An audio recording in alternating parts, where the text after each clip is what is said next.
Hello, I'm Florian Rommel and welcome to my talk on our paper WeightFree Code Patching of Multi-Threaded Processes. As the title suggests, this work is in the field of dynamic software updating. This is the application of patches during the runtime of a program. Why would we want to patch during the runtime in the first place? Because we may not be able to shut down and restart the program. That may be the case in high availability systems where service quality must be ensured, or in cases where a reboot is expensive. The prime example for this is operating system kernels. And indeed, for instance, there are several live patching solutions for the Linux kernel, which are actively used. However, today, not only operating systems have a huge boot up time, but also more and more user space programs. Think of server applications like big databases, which can have thousands of active clients. Yet for user space applications, runtime patching is only rarely used in practice, despite extensive research in this area in the past. Have a look at a typical server application, like OpenLDAP for example. It consists of a listener thread that accepts a possibly huge number of client connections, which are then processed by worker threads. Now I want to patch some code that is executed by these workers. And this is where the problems begin. Before modifying the code, we have to somehow put all the workers in a state where the patch can be safely applied. Now, the code for the worker thread roughly looks like this in OpenLDAP. We wait for a new work package from the listener thread to arrive and then do the actual processing in the doWork function. Now imagine there's a bug in a function which may be called by doWork. Luckily, we have a patch that we want to apply now. But in order to apply this patch during runtime, the function must not be currently executed by some of the threads. And additionally, it may also not be on the call stack of a thread. We say it must not be active. For every single thread, this inactivity will be reached, for example, after the doWork call. In fact, this point is suitable for a wide variety of patches. So, if a patch is pending, the worker thread waits in a barrier for all other workers to also reach this point. Now our threads are waiting in the barrier, and we call this a state of global quiescence. Finally, a dedicated patcher thread can apply the patch and afterwards resume the workers. This barrier method is state-of-the-art when applying patches in multi-threaded user space processes. This is what it looks like when we actually apply a patch in OpenLDAP with this method of global quiescence. The first graph shows the response rate on the vertical axis during the time after a patch request, the blue line, and we see the rate drops to 0 shortly after the patch request. After the patch completed, the backlog gets processed, thus the peak at shortly before 2.2 seconds. The second graph shows the maximum latencies. After the patch request, there's a phase with no latencies at all because the response rate dropped to 0, but after this we observe a latency peak of about 150 milliseconds. So we see after the patch request, the performance decreases until a complete halt. Pretty bad. The reasons for this are long-running calculations, which prevent threads from reaching the barrier, and of course also I/O operations, which may even be unbounded. An additional problem is inter-thread dependencies, which can lead to complete deadlocks. We do not observe this in OpenLDAP, but in MariaDB, where threads take locks during database transactions. Of course, this problem can be resolved, but requires a lot of knowledge about the application and can be easily made wrong. To conclude, these three problems make global quiescence bad for performance and also difficult to get right for the developer. So, what can we do to prevent this? What do kernel patching solutions do?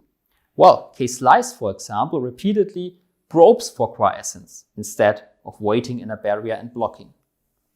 This might work well for kernel, where most of the time should be spent in user space anyway, but is problematic for user space itself, because quiescence may never be reached and the patch may never get applied.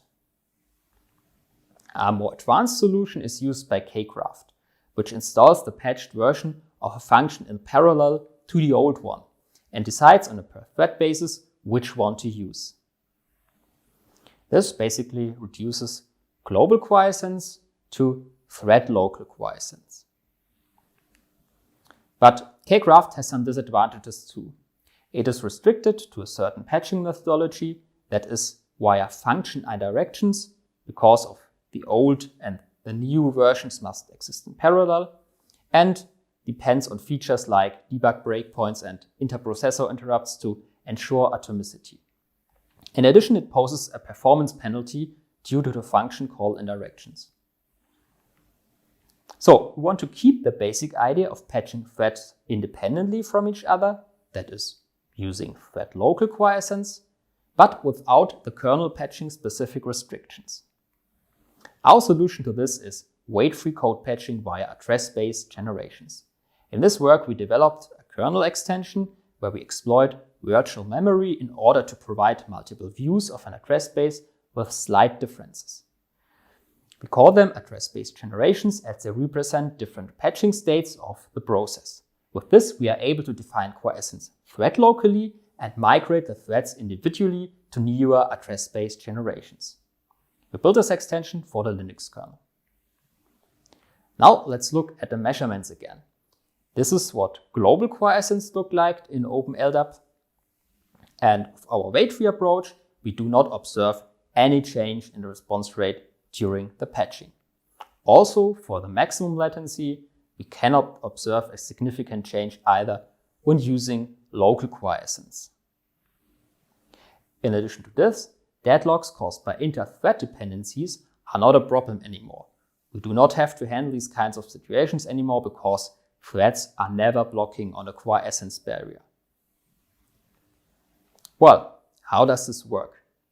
Initially, every process, of course, has a single address space with code and data segments. There's a part in a text segment that we want to patch. With our WeightFree extension, the kernel provides a new system call, WeightFree create, which clones the whole address space similar to fork, but unlike fork, the clone remains inside the current process and the memory areas are shared between the clones and do not have a copy and write behavior. Another fundamental difference to fork is that also mapping changes are synchronized. That means creation of new mappings, deletion, or modification of access rights always affect all clones. So on a logical level, the clones or address space generations resemble the same address space. However, as we want to patch the code, there must be an exception to this. With WeightFree pin, we can define memory mappings which will not be shared among the generations, but use an ordinary copy and write behavior instead. This must be done before the first call to WeightFree create. Now we are able to apply the patch to the buggy region in the new generation only. Initially, of course, all the threads live in the first generation. With another new system call, WeightFree migrate, we can move them to the new generation. All the threads are still in the same process and can communicate through the shared mappings. Of course, it is also possible to delete a generation. One restriction that you may already see here is that it is currently not possible to patch data structures or the interpretation of data with this approach. We are restricted to code-only patches. The reason for this is that all the data is shared by the threads in all generations, so this will conflict when multiple threads with a differing patching state access the same data. Back to the OpenLDAP example. How do we apply WeightFree patching here? This was the method with global quiescence, and to convert it to local quiescence, the patcher thread simply creates a new address-based generation, migrates to this new generation, and applies the patch without affecting the workers. When that's done, the workers will migrate when each of them reaches its local quiescence point. A side note, every global quiescence point can automatically also be used as a local quiescence point, but there are additional local quiescence points. Thus, local quiescence is often easier and sometimes also faster to reach for each thread. Let's have a more detailed look at our implementation in Linux. An address space is represented by a memory map structure in the kernel, and the mappings are backed by pages. WeightFree create is simple. We duplicate the memory map as we do in fork. Both clones point to the same underlying pages, of course. We do not have them in copy and write mode, as in fork, but in a shared memory configuration. Except, of course, those pages belonging to the previously pinned regions, so they can diverge in case of modification. WeightFree migrate just changes a thread's memory map pointer and performs a context switch. This is simple, as each thread already possesses its own memory map pointer in Linux. Mapping changes, however, are more difficult. As we want to keep the address space generations in sync, every action that changes the anatomy of the address space must be not only executed on the current memory map, but also on all its siblings. For example, unmapping a region in one generation must also unmap the corresponding region in all other generations. Therefore, we had to adapt all the system calls and kernel functions that do mapping changes to apply these changes for all the address space clones. A problem occurs when extending an anonymous mapping, like the heap, for example. This does not immediately create underlying pages in the Linux kernel. Instead, these are assigned lazily by page faults. This also requires synchronization between the clones. We could copy the pages to all generations immediately in case of such a page fault. However, that would likely be a performance bottleneck. Instead, we decided to resolve this in a lazy fashion too. We make the initial memory map special and call it the master memory map. All paging operations are always first executed on this memory map, except of course for pinned regions.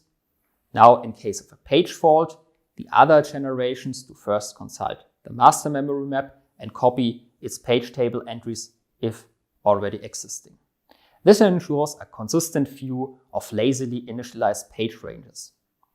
As a consequence, the master memory map cannot be deleted and stays alive during the whole lifetime of the process. We also use the master memory map as a locking proxy for all the generations. The kernel extension is about 2000 lines of code, including changes and deletions, and is currently based on Linux 5.1. We tested it on AMD 64. How did we evaluate our approach? Therefore, we chose 6 widely used server applications to apply live patches to: OpenLDAP, the Apache web server, Memcached, Samba, MariaDB, and Node.js. To get suitable patches, we took the versions of these applications from Debian 10 and looked at all the patches that the Debian maintainers provided. The numbers in the parentheses denote critical patches that are connected to a CVE. Because we support code-only patches only, we had to throw away all the patches that modify data structures. As you can see, there still remain 87% of the patches, and even more security-relevant patches. In order to get binary patches that we can apply during runtime, we used a modified version of Kpatch. Kpatch is one of the patching solutions for the Linux kernel, and we wrote a small user space library that can apply the patches that Kpatch generates in user space. The library is also capable of employing local quiescence with our WeightFree kernel extension, as well as global quiescence via the standard barrier method. In the case of MariaDB and Node.js, as you can see, we lose a lot of patches as these applications are written in C++, which does not work very well with Kpatch. All other code-only patches could be applied. In order to compare our WeightFree approach to the state-of-the-art global quiescent method, we measured the request latencies on a client connected to the server under high load, while we repeatedly either establish global quiescence via a barrier or alternatively use the WeightFree approach. We repeated this measurement 1000 times for every benchmark target. Let's look at the results of OpenLDAP in more detail. On the vertical axis, we have the number of requests using a logarithmic scale, and on the horizontal axis, you can see the bin request latencies. The red one on the top is global quiescence. The bottom graph shows the result of the WeightFree approach. Typically, the latencies range from 0 to 40 milliseconds, but in global quiescence, we can observe a tail of long-running requests at around 140 milliseconds, caused by the barrier. This is not the case with local quiescence. For MariaDB, we see an even more extreme result. Here, the request latencies for global quiescence are more evenly distributed, reaching above 1 second. Whereas with WeightFree patching, the 99.5 percentile is even below 8 milliseconds. These are the overhead numbers of the WeightFree patching extension. The creation of a new address-based generation ranged from 88 microseconds in MangPhD to about 2 milliseconds in Node.js. Migration between address-based generations is very fast and was between 5 to 8 microseconds. In terms of memory, we have a permanent penalty during the runtime of a process caused by the permanent master memory map that cannot be deleted. But this is only for processes that at least call WeightFree create once, so processes that use our WeightFree kernel extension. For our benchmark targets, this was up to 1,800 kilobytes, depending on the complexity of the address space anatomy. In this work, we successfully used address space generations for WeightFree code patching. However, we believe that the mechanism of synchronized address space clones with partial differences could also be used for other applications. For example, we could combine the method with a JIT compiler and enable concurrent recompilation without having to change pointers to the code. Similarly, the method could also be used in kernel space and allow path-specific optimizations like synthesis did. We could use the mechanism to support dynamic variability management and combine this with our previous research in this field. And finally, we could use address space views to isolate critical data between threads. This is not a new idea, of course, but our mechanism has some advantages over pre-existent methods where the address spaces do diverge from each other as in fork. Apart from this, we believe that it may be a good idea to further decouple the concepts of processes and address spaces in the kernel. This does not only serve our approach, but might also promote other ideas and development. To wrap up, in this work we presented WeightFree code patching via address-based generations. The goal is to reduce global quiescence to local quiescence, which is often easier to establish and enables us to maintain quality of service during applying a patch. The approach to establish local quiescence is allowing a process to have multiple address space clones which are kept in sync with each other. We evaluated our approach with 6 server applications. We were able to apply code patches during the runtime and improve tail latencies during the patching process. That's it from my side. Thank you very much for your attention. You'll find the paper, source code and artifacts on our website.